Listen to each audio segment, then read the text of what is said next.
Mic check and screen share check, please.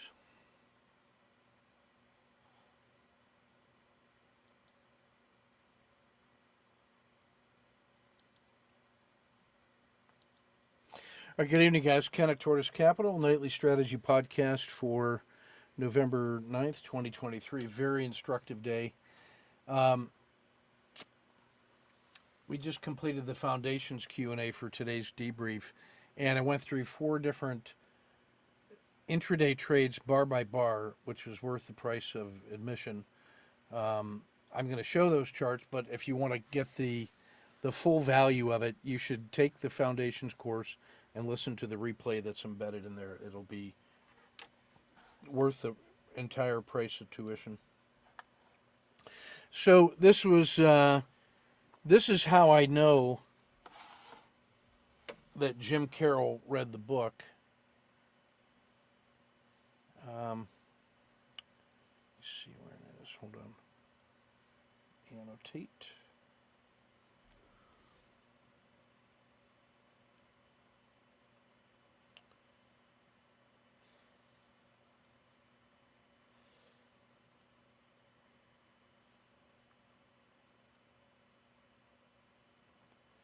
So Jim was one of the first subscribers I ever had, more than 20 years ago. He's a pro money manager. Um, you need 2 million in your account for him to work with you. He's a serious person, but he's also a relaxed individual and has come to all the research weekends we've ever done and has been working consistently on managing volatility in different time frames as a hedge, as an income generator, as a growth opportunity. It's just amazing. So he bought the book, and he emailed me a snapshot of this page, page 20, and he says, "You did this on purpose." And I immediately sent a note back and said, "You are correct, sir." This is why he's in a position to manage that kind of money. This is the attention to detail that he brings. So I was talking about the perfectionist trap and why that was a challenge for me to get the book started and completed for my portions, because I wanted it to be perfect in order to do no harm as a service to others. But the best is the enemy of the good. That striving for too much perfection can come at a cost of time and effort, and you never get a good enough solution. Now, this is an issue that I have worked through as a trader 20 years ago. But when I was in a new environment, writing a book, or imagine if you're in a position where you're trying to learn somebody else's system, that you want to learn it perfectly, you can very easily fall into the perfectionist trap. So I talk about what that was like and how I was able to use what worked for me in trading to help me get going on the book. And that was to tap into the ability to step back, breathe deeply, and think about how I overcame perfectionism in trading, and then simply apply it to writing. So I was able to get through there. So I am now able to offer to you these ideas with the warning that any errors in this book are my responsibility and not those of my co-authors. And that we are motivated, fortunately, by the spirit of gratitude and forgiveness, both towards ourselves and towards the trading, and then for about this book.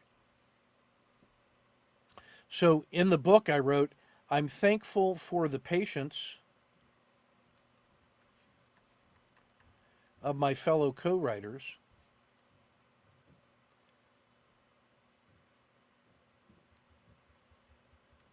and I'm also thankful for their patience this way. So when I first wrote this, I had this written and spelled correctly, and then as I thought about it, it just out of nowhere, I thought it would be funny to change it to patience. And this gets through the grammar checker and the spell checker because it's a word that could be used grammatically in a sentence in that location. So the machine doesn't actually understand what's being written. It just knows that there's a statistical probability that the word patience could be in that position in the sentence, and it's a word that is spelled correctly, so it lets that pass. Now, Phil Wu saw that, and he said, "Hey, you spelled patience wrong here." And I said, "Intentionally, because I want to see who's reading the book with care." And within an hour of him receiving the book, Jim Carroll sends me this picture and says he knows that I did it on purpose because he knows how I think and he knows that I think this is funny or instructive. But that's also the same level of attention to detail on every little thing that allows him to be in a position to manage large sums of money without losing his mind. So he's on my board of directors and has been a personal and business advisor for over 20 years. And I'm really profoundly grateful for knowing him and being able to work with him and to be able to share his insights, the ones we can, through the research weekend. His work is all over the highlights of the research weekend. Plus, he's going to do an update to his volatility system. So if you are in the sound of my voice and you have not yet signed up for the research weekend at the discounted price of $4.97, I strongly advise you to do that before the price goes up. Jim's work is in there, along with that of Matt Richardson, Trader X, and a whole slew of students and collaborators of ours. So I just wanted to share that with you, the example of the perfectionist trap and some of the techniques that we use to leverage our own skills.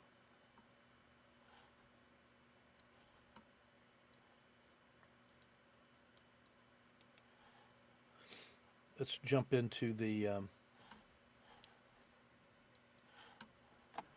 hybrid portfolio. So we're looking, start with, as always, with Alcoa, 30-minute charts.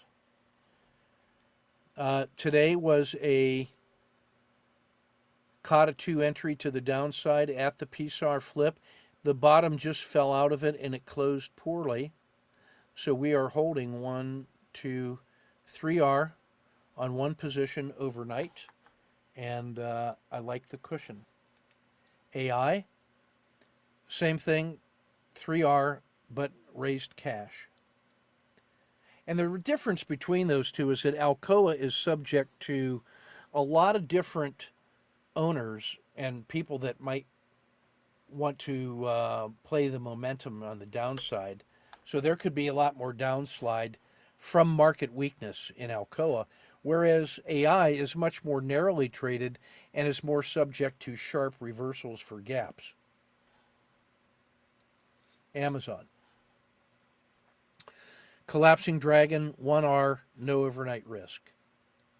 Caterpillar, and the reason I'm going to say that is the market is in a compound critical state and is very vulnerable to an upside gap if the plunge protection team comes in overnight and starts pounding the index with leveraged futures buying, which would drive up all of the large caps with a big gap up. So I don't want to put the gains of today from the short side at risk. So I'm cashing those typically and taking advantage of the gains on the downside in a bull market, which could be vulnerable to a gap. Amazon, +1 on the collapsing dragon. Caterpillar, no trade. Cliffs Natural Resources. This is a Kata 2 to the downside on the crossing of the dragon. Standard risk. 2R. Closed poorly. I'm holding that one overnight because that is less subject to divine intervention than the true large caps. CVS. Now we talked about this one yesterday, and I'm glad Lou got a hold of it. But this was the third day of a 3-day sell-off, and after the grinding move up, which showed weakness, which got us in, and then it rolled over, and this was an owl which we held, and then a collapsing dragon we added yesterday, and it closed here, so we held both positions overnight. It started selling off immediately, so I added a third position, added a fourth position, added a fifth position, and then, even though it was closing well, I offloaded 3 out of the 5 positions, so the only 2 that I'm holding are these 2, and we just made intraday bank on those as a gift, and we've got about 10R minimum, it might even be 15R if I were to be honest, as a cushion for those 2 positions. And because it's below the previous collapsing dragon, I'm holding that one on 2 positions, and I'm ready to add all 3 back in with markets money if we see weakness tomorrow, especially if there's a big gap down. So CVS is prime time trading tomorrow, and I'm holding it overnight because I've got more than 10R markets money cushion, and I reduced my exposure by taking some off. Check or hold. Dish, big gap up, standard entry, 4R on a dragon skin exit, no overnight risk. Devon Energy, no trade, span of control. Electronic Arts, 1R, standard emerging dragon. Emerging markets, collapsing dragon intraday, 3R, no overnight risk. That's also subject to after hours trading, and I don't want to be exposed to the gap. ETHE, wait till you see the intraday sniper trade of the day for 13R on this one. This was the swing trade associated with that, which brought home 4R after a standard gap up and go with an emerging dragon and standard swing risk, and 4R with a standard dragon skin exit. Mexico, yesterday's collapsing dragon, collapsed today for 3R and holding that one overnight. Brazil, we were holding this one with 1R in hand short. It gapped against us, so we ended up losing an R, and then it rolled over. This is a RLXD. We got the R back, so that nets out to flat, sort of the revenge trade. Intel, no trade. Real estate, collapsing dragon, Z3 pinch, breakdown, 3R, holding it overnight. Coca-Cola, tried the gap down and short, and I was so busy chasing my tail on other winning trades, I let this one come all the way back and managed to escape with a no lose plus dinner for 2. Just horrible, but that's one of the consequences of trading at a higher than standard number of open positions. I exceeded my span of control, and that was the opportunity cost of that one. It just goes with the territory. Commercial real estate, second day down, holding 6R, holding that overnight on the second day. Mattel, no trade. I missed the afternoon collapse based on a lack of capital because I was fully invested with markets money. Didn't have capital to put on it. Saw it, but just couldn't take it.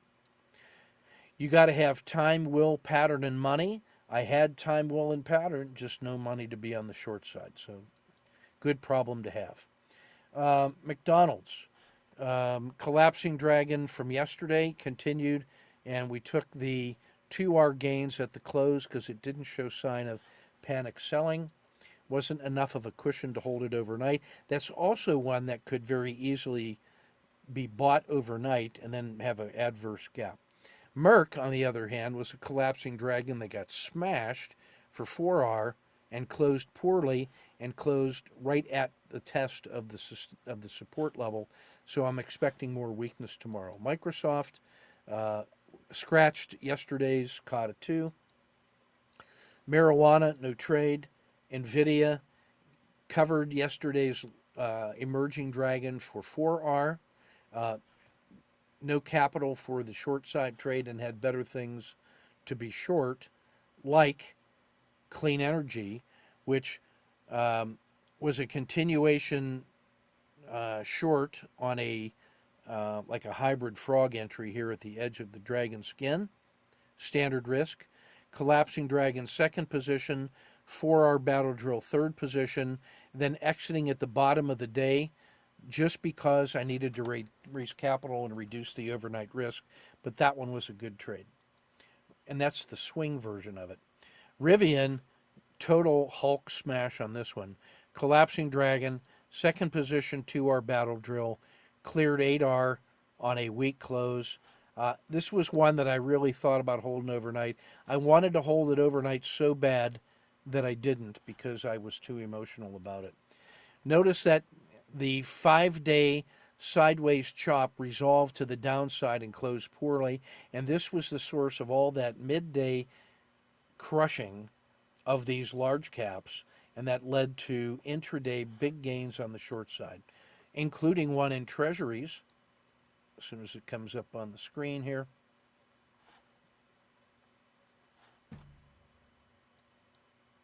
Okay, waiting.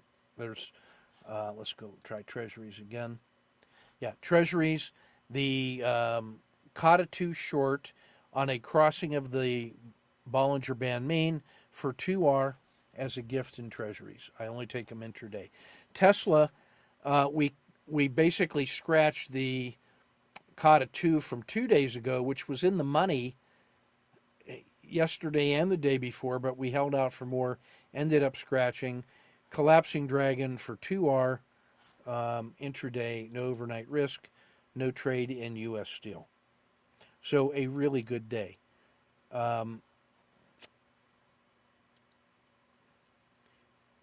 The detailed bar by bar discussion of this one from the foundations course was superb. Well worth the price of the entire course. But we had a gap down, OR3 entry, collapsing dragon second entry on the 3-hour battle drill. This one closed for +5. Sideways quiet channel, Z3 pinch breakdown, 2-hour battle drill second position, closed here at the usual spot for 6R, picked up an R and an R, net 13R, no overnight risk from this swing trade. Used that basically, could have used it to fund a swing trade, but we elected to stay flat. This one was, I sent this out early. This was ETHE. This was the largest gap up in the whole stack. I let the OR3 settle down. In the next bar, it opened higher. So we got the OR3 entry with a standard risk. Added a second position at +3R. Held. On this enormous move up, we then saw it close for the with a lower low, or a low. A close below the open for the first time in that entire run up.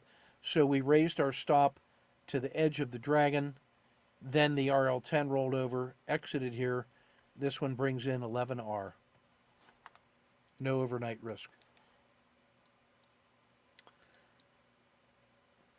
This was what it looked like in the moment when I sent the alert out to the trading team. The big OR3, the follow through purchase, managing the stop, second position at +3R. And that's just a standard R10 of 10 cents.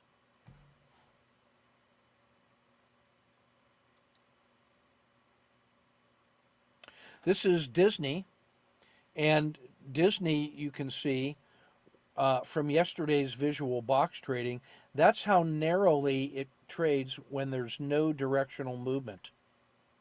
And that's the size also of the R10, which in this case is about 25 cents. It featured a close here, a large gap up, and OR3 to here. Now, if we had used a hybrid frog, we could have got an entry here using the R10, but we waited for the OR3 to form and then took the breakout, then enjoyed a nice orderly move that peaked right here. When that rolls over, we raise our stop to the skin of the dragon, which stayed here, and then we exited in the usual spot for, on your 1 unit of risk, 1, 2, 3, 3.5. Absolutely by the numbers, sniper trade of the day, standard work. Now, I spent about 75 minutes in the Foundation's Q&A covering that one and a few other ones, and how to integrate a view of the market, which is worth about 50% of the variation in performance. So 50% of all your gains on the things we trade are coming from what the SPY is doing. And it was in a compound critical state. And then about 25% comes from the sector that the target is in, and then only 25% comes from the company itself. So the movement in Disney, most of this is coming from market and sector activity, plus what little additional piece Disney is doing. And Tesla did the same thing, but to the downside. So by integrating the view of market, sector, and target, you can take advantage of the efficiency of studying one symbol, SPY, and getting about a 50% solution for every single thing that you trade that's correlated to the market.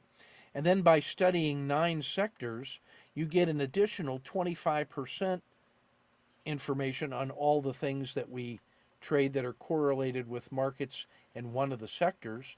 And then you can do some additional specific target context, not just for preparation, but also for execution. So one of the reasons that Disney was a no-brainer was because the market and the sectors were getting smashed, but Disney was going up. That means that there was significant buying interest in Disney. But as soon as that buying interest disappears at the edge of the dragon skin, the rest of the market sell-off starts occurring. And so by knowing that, we're able to cash 3.5 instead of scratching that trade when it comes back to the zero line, and then this thing ended up going lower. So that's how much power there was in Disney buyers to overcome the weakness of the market and the sector. But as soon as they stop buying it, market and sector tendencies come over and it smashes it back to normal. So on that kind of day, you got to be prepared to cash them while you got them.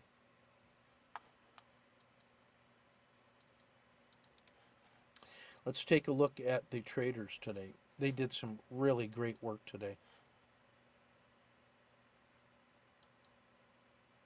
Now, Iker, this is what you need to do. This is your first day posting charts. So there's 2 things that you need to add. One of them is a written trading plan. So we want to see why you're making the trades you're making. What is your strategy? What targets are you framing? What patterns are you looking for?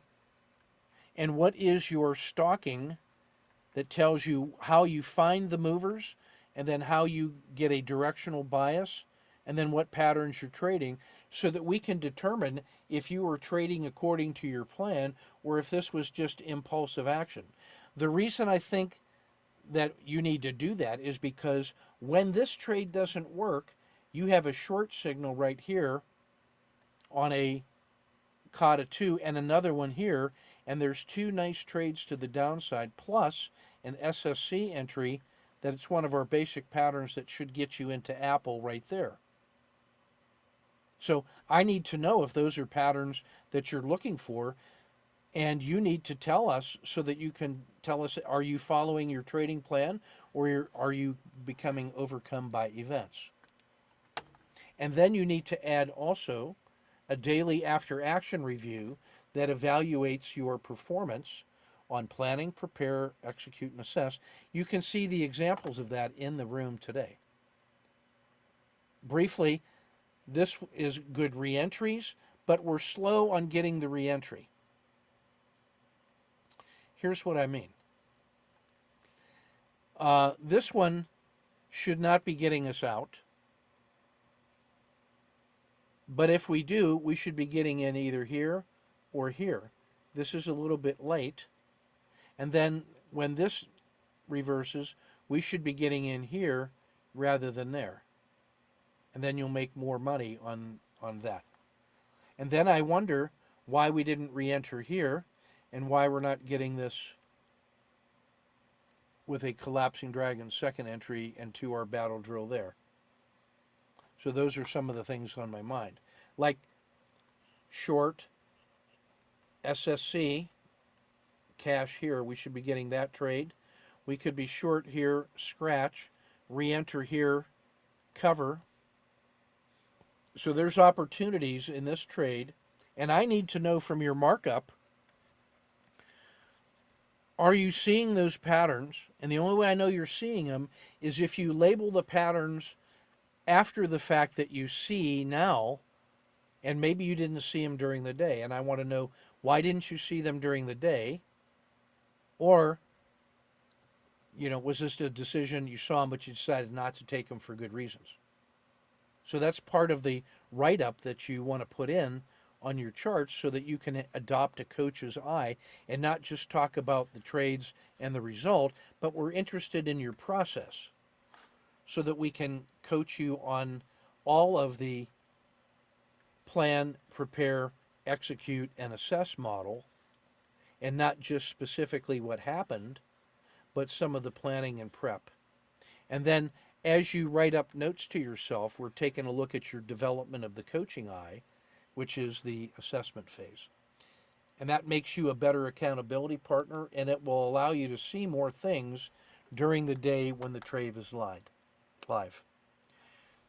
For example, Cliff Natural Resources, you might imagine that I'm interested in knowing why we don't see this OR3 for about 5R, and I don't see that SSC, and I don't see that, which is a Kata 2 to the downside and a collapsing dragon. And now you do see the SSC. Now, what I need you to add to this is the pattern that you're trading. That's an SSC. This is a Kata 2. I want you to label those so that I know you know what you're trading. And I wonder, what is the exit strategy that says you should get out there when simply following the PSAR gets you all the way to here? And if you wait for the R10 to roll over, then that gets you out at the skin of the dragon, and we end up making an extra R on that position. So a lot of left on the table, some refinement on your exit strategy. We want to see that in writing so then we can assess your skill level. Another one on DIA, I don't mind that one. I think it's late. I think we might have been able to enter around in here, but still that's not bad. That's like an OR3, and when that doesn't work right away, we should be getting out in here. But if you wait and get out here, I should also be short there because now I have a reject. It's fake 1, go 5. And I want to know what your trading plan is to know if you are intending to look for things like supported fall crossing, collapsing dragons, twice, SSCs, Kata 2s,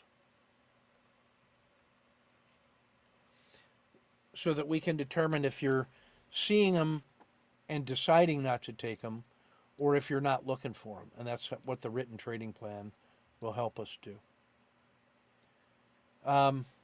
This short, I don't know what that pattern is. The OR3 would be short here. So I don't know why that is an entry. That's not a pattern I recognize. I understand that as a 1R stop. But I also wonder, well, why is that not a stop and reverse? Why is that an entry? As the 1, 2, 3 entry is here. So that's not one of our recognized patterns. That's a second position that's not 2R in hand. And so that let a trade that was 1.5 in our favor to go negative. And then this is a late entry. And then this is capturing it because you wanted to get a small win at least to offset that loss, and that need for being right made us miss this. And then here's an SSC, which should scratch. That's a good kata two, or a kata two to the downside, but I don't know where the exit is. I don't see the exit. We should be scratching it here or taking a micro loss here, and then that becomes an SSC that pays you. And then this is a kata two that pays you. This is a good kata two. We should cut it here and be short, which scratches, but you should be seeing that as a short. So there's a lot of extra things going on, and we're not getting to the zero state because you're trying to win with this trade to get money back from earlier trades. That means you're not in the zero state and evaluating a pattern for its opportunity regardless of the previous trade. You got to get to that emotional zero state first. That is a central task number one in psychology lesson in the foundations course. The very first psychology lesson you got to have is getting to the zero state. That's why I need you to be writing up your coaching notes and not just showing the pattern. It's much more about your internal state.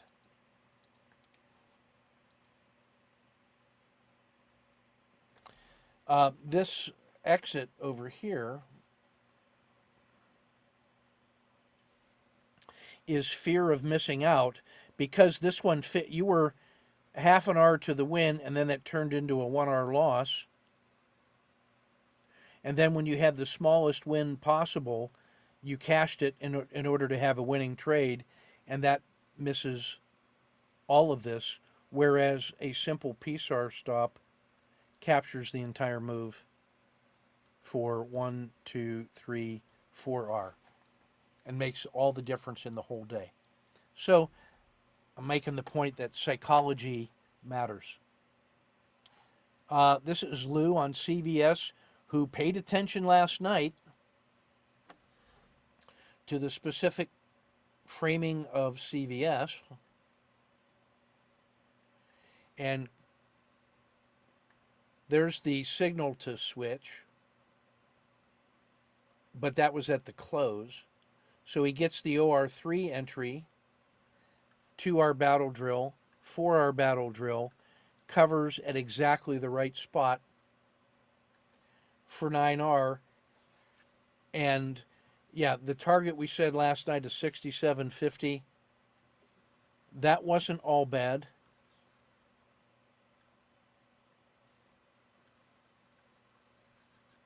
That's pretty good.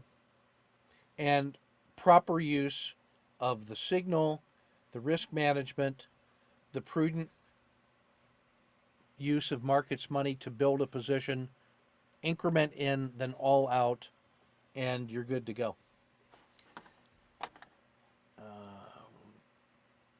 Put a quarter in the tip jar. Tell your friends. Give them copies of our book. Put together a reading club of your friends to go through the book in detail and have me come in and guest lecture and a special edition. Happy to do it. Brian gets the RLXD short, adds a second position on the R10 wiggle, covers everything at the skin of the dragon for 3R.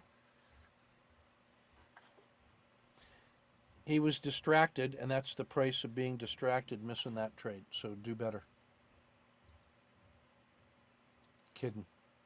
You're doing fine.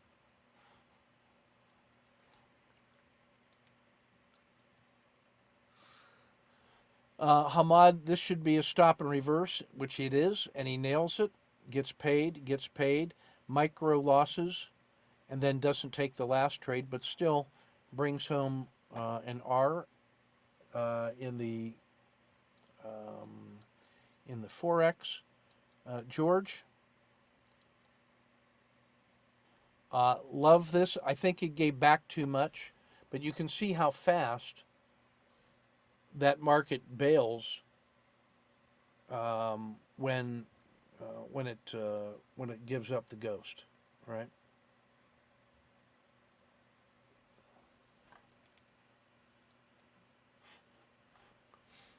So when this rolls over, that's where we want to adopt the upper skin of the dragon, and that would end up getting out here instead of there. So instead of this gain, you get that gain, and that doubles your response. And the reason that's important is because you're already well past your average win, and we ended up giving back more than half. So we got to fix that.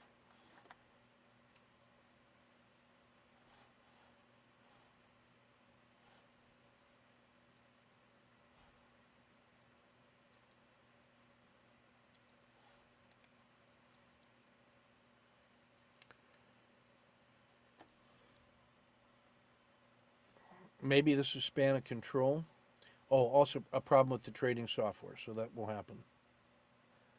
Um, OR3, even if this gets you short, that should get you out and then long, and then you cash that win, and then the exit should be here, not here, and so that's the trade ideally we're getting. And then when the VWAP collapses after the Z3 pinch, that's a Z3 pinch, we have an opportunity to get that one. And again, you're trading 1 minute bars. I still think that's fast. That's causing you to miss, I think, some movers, but you're a grown man and responsible for your decisions, which I respect. Just because I'm an old man and can't handle 1 minute charts doesn't mean you can't. Uh, I don't know why this is an exit, but I think fear of missing out may be explaining partially some of that. You can answer that question.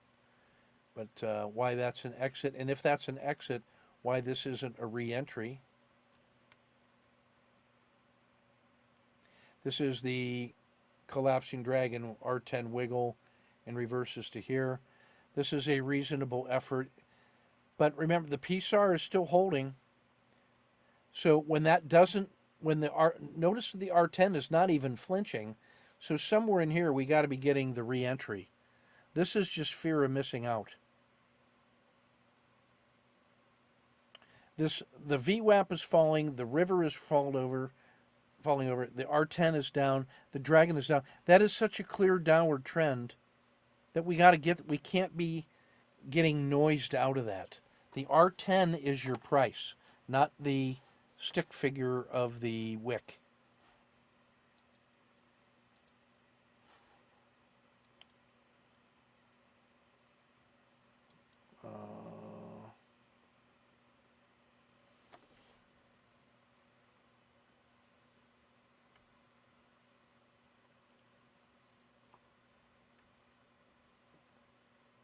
There's my gap up. There's my OR3. There's my entry. The Kata 2 entry should be here, not here. That should be a winner. That's a Kata 2. That should pay off. This is a Kata 2 that scratches, and then you don't take any of those because you're into the chop. But we're missing vast quantities. And part of the reason for that is that the 1 minute bars happen so fast, it narrows your focus. Like you might be able to watch 2 targets on 1 minute charts, but you might be able to watch 5 of them on 3 minute charts, increasing your span of control. Something to think about.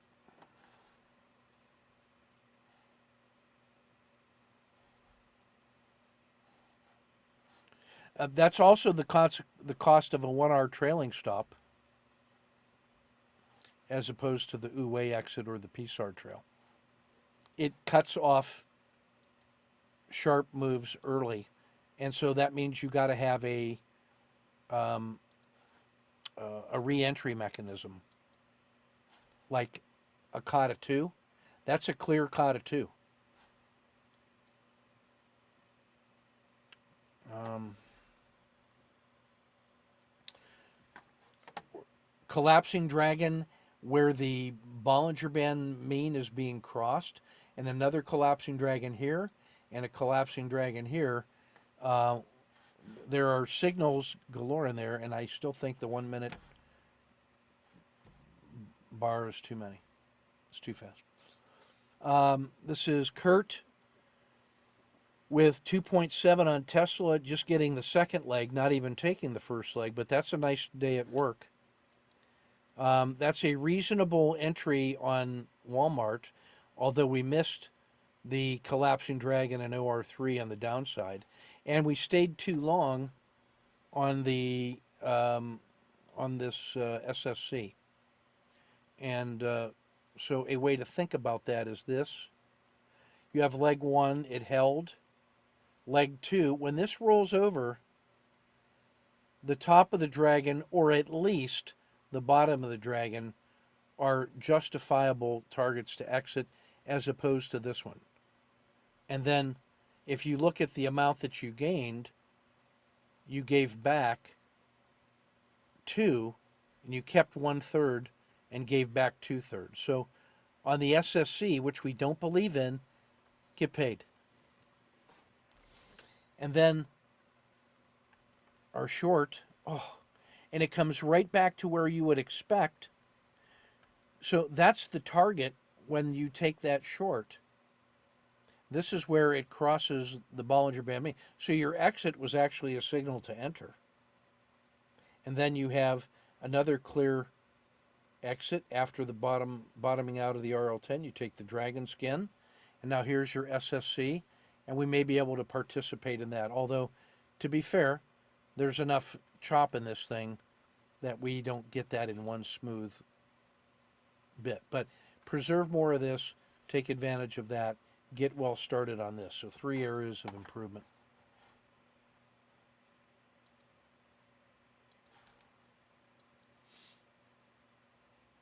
Oh, solid learning unit.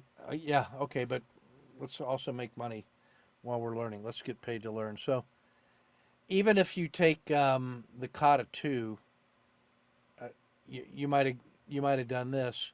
This went nowhere, and then you see that, oh, Kata 2, which scratches.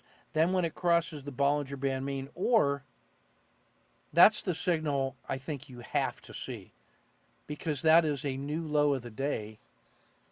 And this coincides with the entire SPY getting murdered. And you got this MACD histogram. We got to get that.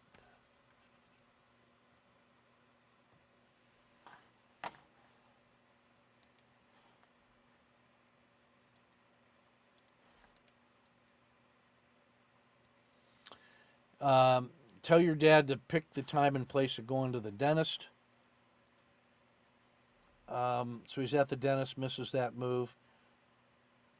Was on the water for this move, so that's the price of surfing. Comes back just in time to scratch and make a micro gain and get to. So if you can do all those things and be that out of step with the market and still bring home 3.5 on the short side, okay, there's hope for us all. Here's my brother doing some good Army work, looking at the sniper preconditions, hits the sniper, switches to the 9-day, making money.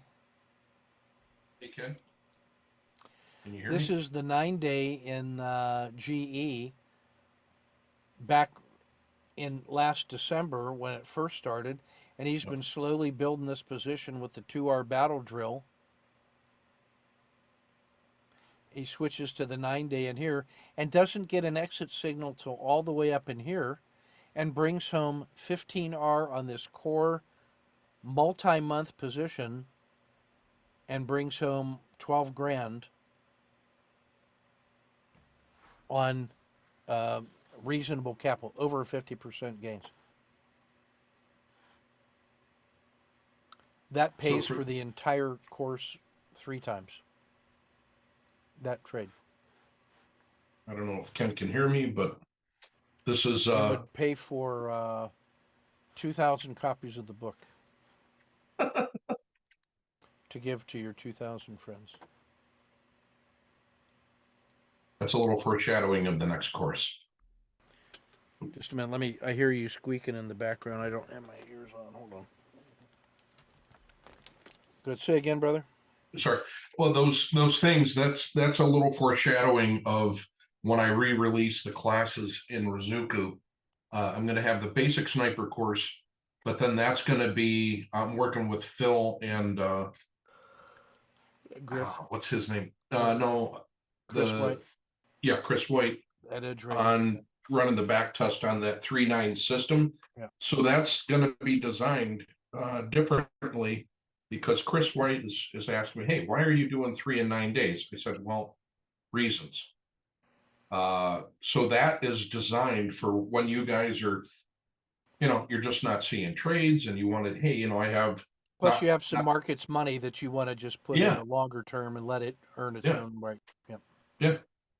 So that was all that year-long trade was funded with markets money that I built up from a 30-minute into a day, into a 3-day, into a 9-day.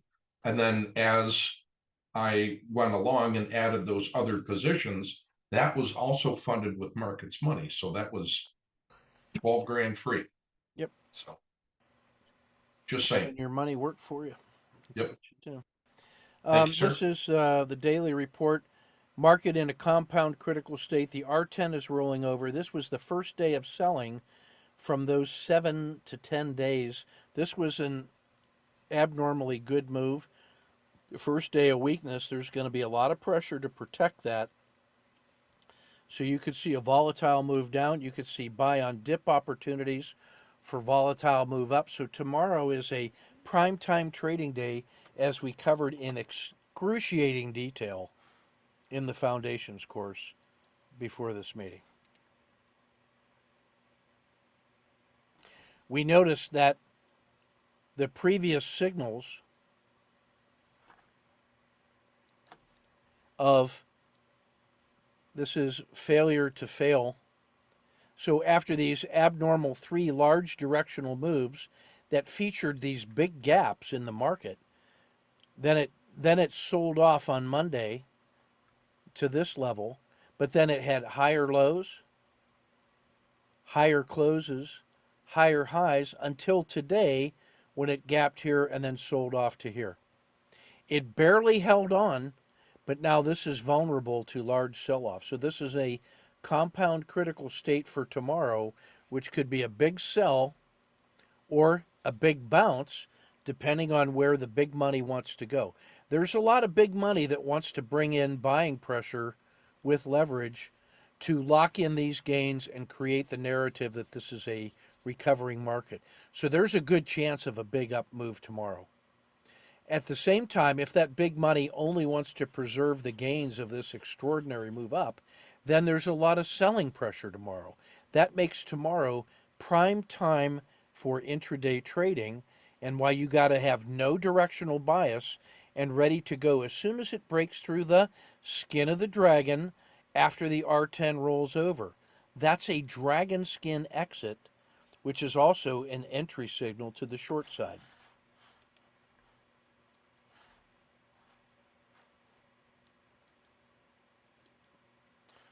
Still bullish normal. You can see the weakness that suddenly appeared. The volatility on to the upside is at an extreme, and this is what when volatility starts rolling over, that's what can lead to those harsh sell-offs. It's right at the position at plus 1Z that it typically rolls over and leads to weakness. So you're not allowed to be surprised if today's weakness leads to weakness on Friday and then on Monday, as everybody that gets scared over the weekend puts in sell orders for Monday with a big gap down. Could happen.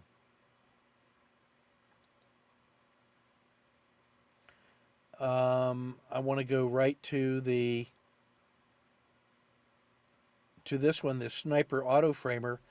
These ones at the top are the ones that had the biggest sell-offs. Like if you're not ready to trade CVS and PBW tomorrow, you have not been paying attention. The same with Rivian. and Alcoa for that matter, just from watching the swing trade report earlier. Um,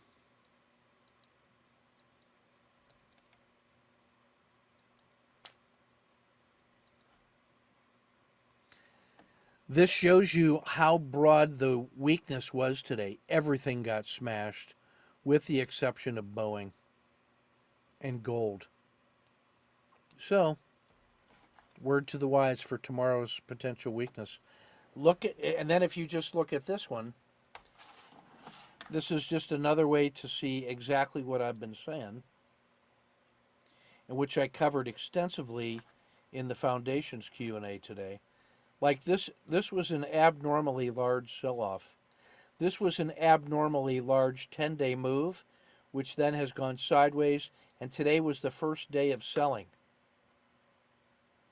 And it's right at a place where it's going to test. The last time it got here on the slope, it failed. So if it fails again, you're not allowed to be surprised. And this is what the price looked like when it failed. It came all the way back to here. So if it comes all the way back to there, you're not allowed to be surprised. If it comes all the way back to 410, you're not allowed to be surprised. But if this holds, because it's had 4 days where it didn't collapse, it could get to 450. That's what makes this a compound critical state and makes tomorrow prime time trading time. All right, that's everything we got for tomorrow. Let's be ready. Be ready to trade. Let's get them. Take good care.